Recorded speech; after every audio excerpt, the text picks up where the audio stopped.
Takk fyrir. Ég er yngst af 4 systkinum. Þegar ég fæðist var mamma búin að vera að versna hægt og rólega. Fyrstu ári mín voru ég held freka góð með við aðstæður. Ég man mjög ung eftir yfirildum milli mömmu og pappa en við áttum líka góða tíma saman. Það var mikill agi á heimilinu. Mamma var hlý og góð móðir en ef henni leið illa gat hún orðið mjög reið út í okkur ef við gerðum ekki hlutina eins og hún vildi. Þegar ég var 5 ára skilja mamma og pappi. Pappi flytur út og mamma er eftir með okkur 4 systkinin. Ég átti mjög erfitt með að skilja hvað var að gerast en ég fann að mömmu leið mjög illa. Þegar pappi fór færði hún mig inn í hjónarúm þar sem ég svaf næstu árin. Hún vakti mig oft á nóttunni þegar henni leið illa. Þá vakti hún mig upp með látum. Ég fann það snemma að ég þurfti að vera til staðar fyrir hana. Það var mitt hlutverk. Ég elskaði mömmu út af lífinu og mér fannst sjálfsagt að styðja hana. Eftir að foreldrar mínir skildu, neitaði mamma að leyfa okkur að hitta pappa.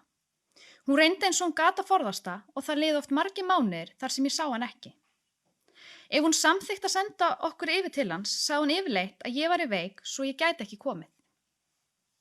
Ég var því ein eftir hjá henni á meðan systkini mín fóru.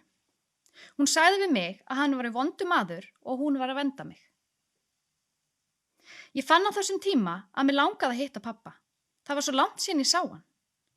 En það skipti mig mestu máli að mömmu liði vel, svo ég sætti mig við það. Pappi reyndi mikið að fá að hitta okkur. Hann kom stundum upp í skóla þegar voru frímínútur. Ég faldi mig alltaf. Ég var hrædd við hann. Ég vissi í raun ekki af hverju, en ég var að fara eftir því sem mamma sagði. Pappi hefur sagt mér eftir þetta að á mjög stuttum tíma breyttist ég úr því að hlaupa til hans glöð þegar ég sá hann, yfir að hoppa á bak við bíl til að fela mig fyrir honum. Þar sem að mamma bannaði umgengni við pappa, það ákvað hann að fara í forræðisdeili við hana. Það tók hann 3 ár að berjast fyrir því. Á þessum 3 árum kom aldrei neinn inn á heimilið til að athuga aðstæður okkar barnanna. Ég var byrjuð í skóla á þessum tíma. Mætingi mín var ekki alltaf góð, en það var engin starfsmaður í skólanum sem skoðaði neitt frekar varðandi það.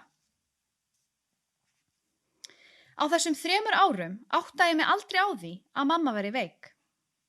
Ég vissi að henni leið illa og ég var oft mjög hrædd. En mér fannst ég sjálfselsk að vilja ekki vera hjá henni.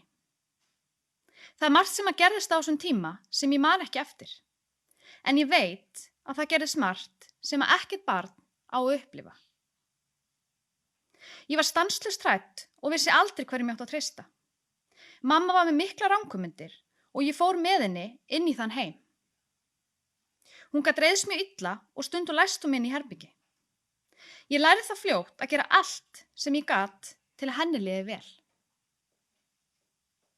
Þegar ég var 8 ára fær pappi forræðið á okkur systkinunum. Ég var ánægð og fegin. En á sama tíma var ég með hrikalegt samviskubit gagnvart mömmu. Ég vorkenndi henni og var hrædd hvað myndi koma fyrir hana ef ég færi. Hún var orðin mjög veik og eftir þetta áfall versnaði mamma mikið. Hún hefði alltaf lifað fyrir börnin sín og að missa þau var það hræðilegasta sem gat gerst fyrir hana. Hún ákvað að flytja úr landi. Hún sendi mér reglulega bréf sem ég svaraði. Ég saknaði hennar alveg ótrúlega mikið.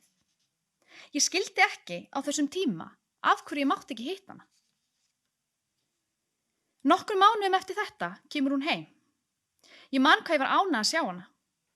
Ég fann samt að sumt sem hún sagði var skrítið. Hún kom heim til okkar og pappa. Ég hélt að allt myndi verða gott aftur. Þennan dag var mamma svipt sjálfræði og lögð inn á geðdeild. Pappi sagði við mig að við ætlum að fara í smá bíltúr og að mamma ætlaði að bíða heima á meðan. Þegar við komum aftur var mamma farin, en hún var búin að lofa mér að vera ennþá þarna þegar ég kæmi tilbaka. En ég tók eftir því að peysan hennar lá ennþá á sófanum. Ég skildi ekki neitt. Þá sagði pappi við mig hvað hefði gerst, að mamma væri veik og hefði verið tekin upp á spítala. Ég man þennan dag eins og hann hafi gerst í gær. Tilfinningarnar eru jafn sterkar. Ég var svo reið og fann fyrir svo miklu vanmætti. Ég öskraði á pappa og sagði að mamma væri ekki veik. Ég hafði ekki stjórn á mér og grét í marga klukkutíma. Ég var í algjöru áfalli og fannst ég hafa brugðist mömmu. Ég ætlaði alltaf að passa hana. Ég var 8 ára þarna og var fullorðin. Ég hætti að vera barn og þroskaðist á þessu augnabliki. Allt öryggi og öll barnsleg hegðun sem var eftir hvarf. Ég var fyrir gríðarlegu áfalli og það hefði skipt sköpum ef einhver fagaðili hefði stigið inn og talað við mig. Útskýrt allt fyrir mér og stutt við mig. Það sem ég veit í dag er að mamma var fárveik og þetta var gert til að reyna að hjálpa henni. En það er mjög erfitt fyrir 8 ára barn að skilja það. Ég saknaði mömmu svo ótrúlega mikið og langaði að sjá að það væri allt í lagi með hana. Ég fór upp á geðdeild og var strax hleypt inn í herbergið hennar. Ég var mjög hrædd því að mamma gat ekki talað. Hún gat ekki mynda orð vegna lyfja. Það var enginn sem sagði mér það án ég fór inn og það var mikið áfall. Ég sá strax að það var ekki allt í lagi. Það hefði verið hægt að styðja við mig með því að útskýra og fræða til að milda áfalli sem ég fekk. Sem betur fyrir hafði ég pabba sem gerði sitt besta. En þarna hefði við öll þurft fagaðila til að útskýra þar sem pabbi var ekki færum sökum eigin vanlíðan. Öll fjölskyldan brotnaði. Hjá mömmu tók við langt bataferli þar sem ég studdi hana mikið í. Hún byrjaði að byggja upp líf sitt og mig dreymdi að flytja til hennar aftur. Mér leið mjög vel heim hjá pabba. Hann gaf mér örugt og yndislegt heimili, en mér fannst ég bera ábyrgð á að mömmu liði vel. Ég veit í raun ekki af hverju ég var eina systkinið sem studdi svona mikið við hana. Ég var mjög ung þegar hún veikist og ég hugsa að systkini mín hafi skilið betur að mamma var veik en ég sem hafði í raun aldrei þekkt neitt annað. Mér fannst ég ekki lík þeim og skildi ekki að hverju voru ekki góð við mömmu. En auðvitað voru við 4 einstaklingar og brugðumst mismunandi við erfiðleikum. Helstu einkenni veikinda mömmu voru miklar ranghugmyndir og engin innsýn. Hún sagði alltaf við mig að hún væri ekki veik. Það var hennar raunveruleiki. Hún var í stuttan tíma á lyfjum eftir sjálfræðissviptinguna en hætti fljótlega á þeim því að henni fannst hún ekki þurfa á þeim að halda. Mjög fljótlega eftir að mamma er útskrifuð byrjaði ég að vera mikið hjá henni. Ég laug ofta pabba að ég var að leika við vinkonum mínar en var í raun hjá mömmu. Ég fór alltaf til hennar beint eftir skóla og stundu sagðist ég vera veik til að vera hjá henni. Hún hafði engan nema mig. Á þessum tíma er ég 10 til 11 ára. Skóli, áhugamál og vinir skiptu mig engu máli. Mætingi mín í skólanum var alltaf minni og minni. Mamma byrjaði að versna og þá þurfti ég að stíga upp og vera til staðar. Stuttu síðar flytti ég til hennar. Pabbi var búinn að banna mér það. Hann reyndi eins og hann gat til að sannfæra mig að fara ekki. En mér var alveg sama. Ég var auðvitað hrædd. En það skipti mig ekkert meira máli en að vera hjá mömmu. Mamma starfaði sem dagmamma. Hún var svo góð við börn og þau voru alltaf mjög hrifin af henni. En þegar veikindin hennar versnuðu, bitnaði það á starfi hennar. Það skipti mig miklu máli að hún myndi ekki missa vinnuna og að börnunum liði vel. Þegar ég var 12 ára kom ég heim úr skólanum og mamma lá á gólfinu. Hún var búin að gefast upp. Hún gat ekki meira og væri mikill í vanlíðan. Íbúðin var full af börnum. Þá sá ég ekkert annað í stöðunni en að ég myndi hjálpa. Ég ætlaði ekki að láta mömmu missa vinnuna. Ég tók því málin í mínar hendur og tók við umönnum þeirra. Ég var orðin dagmamma 12 ára. Ég stóð með eins vel og ég gat, en ég var bara barn sjálf. Þetta hélt svona áfram í langa tíma þangað til að mamma missti leyfið sem dagmamma. En það var eftir margar heimsóknir frá yfirmanni hennar hjá leikskólanum Reykjavíkur. Það var mjög skiljanlegt að það gerðist með allt sem gekk á. En það var aldrei horft til mín, sem var barninu á heimilinu. Það var ekki athugað með mína stöðu og líðan. Þá tók við tími sem var hræðilegur. Veikindi mömmu voru orðin mikil. Ég hefði aldrei séð hana svona og var mjög hrædd. Hún var með miklar ranghugmyndir og var vakandi flesta nætur. Auðvitað vakti mig alltaf. Ég var svo hrædd og einmana. Ég var hrædd að eitthvað hræðilegt myndi gerast. Stundi var ég hrædd að hún myndi gera mér eitthvað.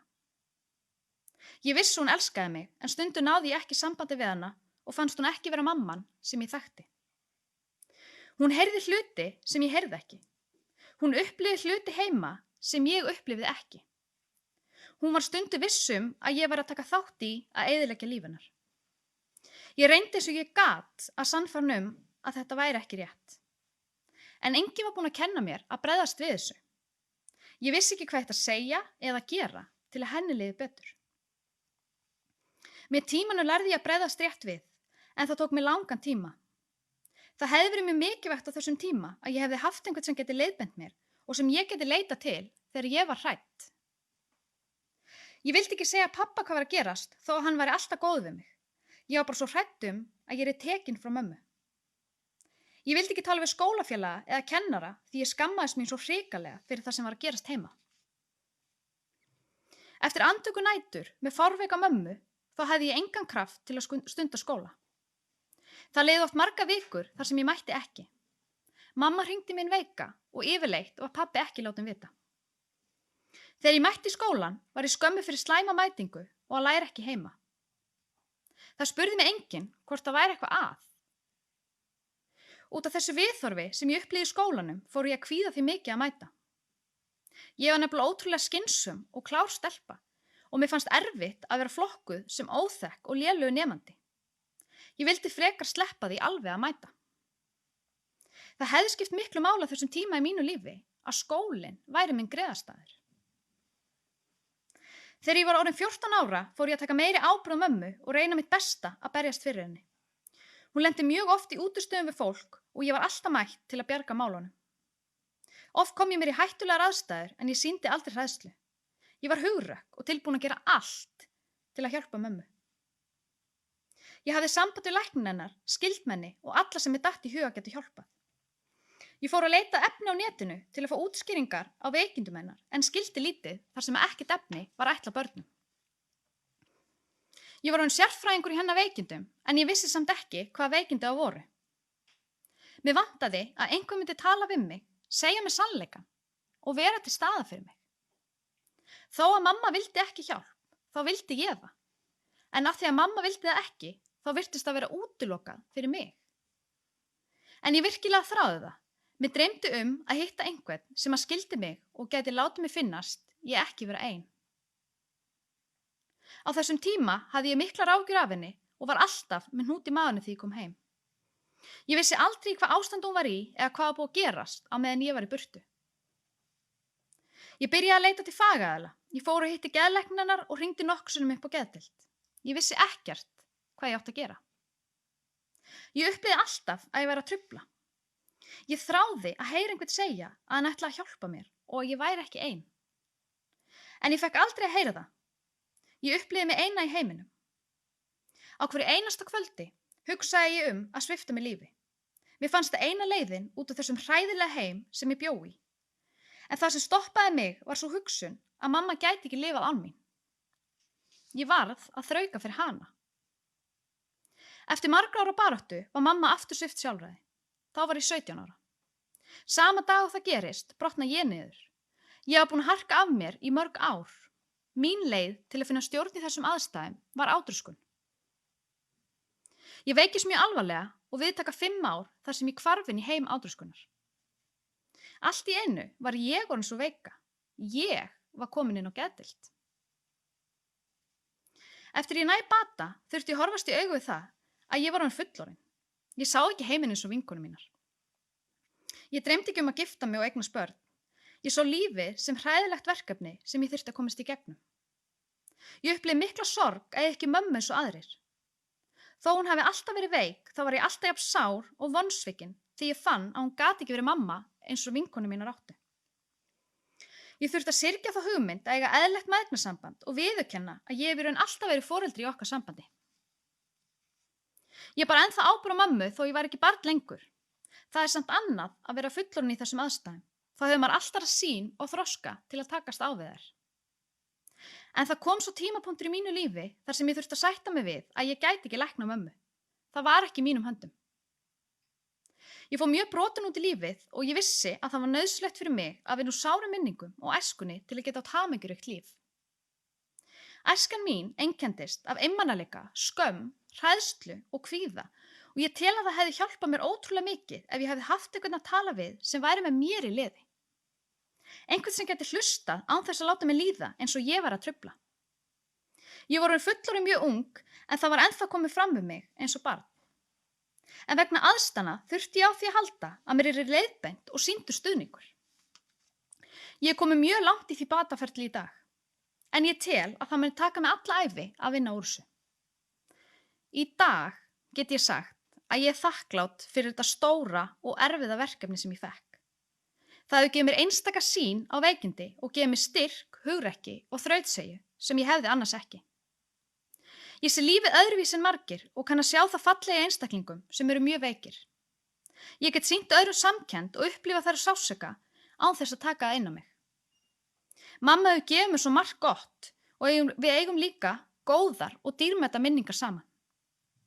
Það er mjög mikilvægt í hennar veikindum að skilgreina hana frá sjúkdómnum. Hún er sterkasta manneskja sem ég veit og hún hefur kennt mér svo margt sem mun hjálpa mér í gegnum lífið.